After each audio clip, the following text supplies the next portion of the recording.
काम करा मग खा ख सगळ्यातलं खा पण 3 गोष्टीतलं कधीच खाऊ नका देवाचं गावाचं भावाचं याच्या व्यतिरिक्त काय हाणायचं ते हाणा म्हणजे पहिलं कष्ट करा कण मग खा ख मोठं व्हायचं असेल तर कधीच गर्व आणून देऊ नका ग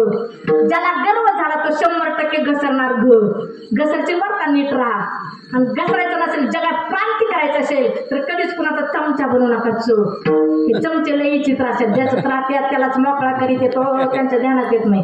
हे चमचे आम्हाला बी भेटतात ना वा वा वा वा वा वा तुमच्यासारखं व्यक्तिमत्व अख्ख्या तालुक्यात नाही तोंडावर आणि पुढे गेले की भांगार येतील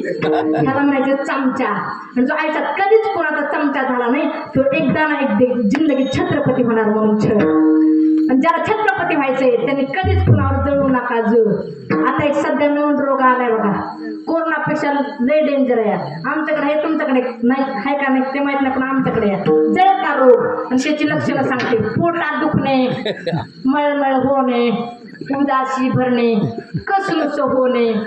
डोकं जड येणे आणि याला वारकरी संपल्याचं सुद्धा औषध सांगते तू का म्हणे चित्त करा रे निर्मळ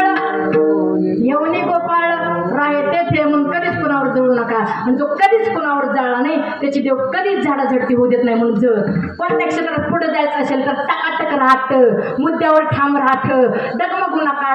ढगात जाऊ नका नम्रता ठेवानं कोणत्या क्षेत्रात पुढे जायचं असेल तर तरबेज वाटत थकू नका यश मिळेल पण दमदारायचं असेल तर धाडस करा आणि जरी धाडसी झाला तरी नम्रता ठेवानं आता बस एवढी वारकरी सगळं मॅच सांगितलं तुम्ही कुठं कुठं डोसक्या लावणार चांगला डॉक्टर सुद्धा मापातच गोळ्या देत असतो लय गोळ्या दिल्या की रिॲक्शन येत असते पण तुम्हाला एवढ्याच गोळ्या बस आता फक्त पथ्य पाळा शेवट तुम्हाला ज्ञान प्राप्त होईल म्हणून शेवट काय पण पहिलं काय कष्ट करा आणि म्हणून सांगते संगत चांगल्याची करा तीर्थे पर्व काळ ही पाया पे सकळ आणि चौथ्या चरणात तुकोबरायांना 7 मंडळी विचारायली महाराज हो तुम्ही तर संतांचं सांगत बसले आम्हाला तर देव पाहिजे तुकोबराय म्हणजे त्याचं असं आहे एखाद्या व्यक्तीला जर एखाद्या माऊलीचा असेल जर चहा प्यायचा असेल तर त्या माऊलीच्या लेकराचं कौतुक करायचं हे शास्त्र आहे काय तुमचं बाळ आहे हो काय त्याचं होटन काय त्याचं दातन कुरुळी केसन राजबिंडा व्यक्तिमत्व याच्याकडे बघितल्यावर कृष्णाचीच आठवण होती हो मोठं झाल्यावर एक कलेक्टर होईल का काय हो शेमड का असं ना पण म्हणायचं त्याच्या आई लगेच म्हणते आता तुम्ही जेवण केल्याशिवाय जायचंच नाही पुरण टाकते पोळ्याच खाऊन जायचं का लेकराचं कौतुक केलं आई खुश संतांचं कौतुक केलं देव खुश अभंगाचं शेवटचं तुका म्हणे दे तुका म्हणे दे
चौथ्या चरणात तुकोबाई सांगतात, तुका म्हणे देवा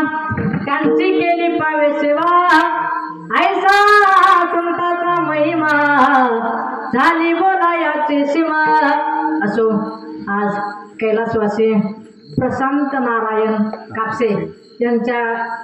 तृतीय पुण्यस्मरणाच्या निमित्ताने माझ्याकडे आलेली कीर्तन रूपी सेवा आहे. अगदी त्यांचा घर परिवार असेल, जाता जाता एक गोड वाक्य सांगेन दादा ऐका. आयुष्यात जन्म देणारा आई बापाला कधीच विसरू नका दादा, थोडं लेकराचं घरी घेऊन जा. अरे कौन से वो चीज जो बाजार में नहीं मिळती, सब कुछ मिल जाता है लेकिन माँ नहीं मिळती. जगाच्या बाजारामध्ये तुम्हाला सगळं काही मिळेल, पण एकदा गेलेली माय पुन्हा मिळणार नाही दादा. अरे 80 वर्षाची माय घरामध्ये जिवंत असू द्या, तिला 60 वर्षाची मुलगी भेटायला येऊ द्या, तर ती 80 वर्षाची माय 60 वर्षाची मुलीची पिशवी कधीच रिकामी देत नाही. कधी गहू टाकेल, कांदे काही देण्याची वस्तू आहे का, पण कधी कधी कांदे टाकेल. गोड वाक्य सांगते दादा ऐका. तुमच्या माहेरातली माय म्हणू द्या, पिशवीमध्ये बदल झाल्याशिवाय राहणार नाही. हंबरुने वासर आले काटते जमा गाय, तवा मले तिच्या मध्ये दिसती माझे माय, हो दिसती माझे माय. अरे हंबरुने वासर आले काटते जमा गाय, तवा मले तिच्या मध्ये दिसती माझे माय, हो दिसती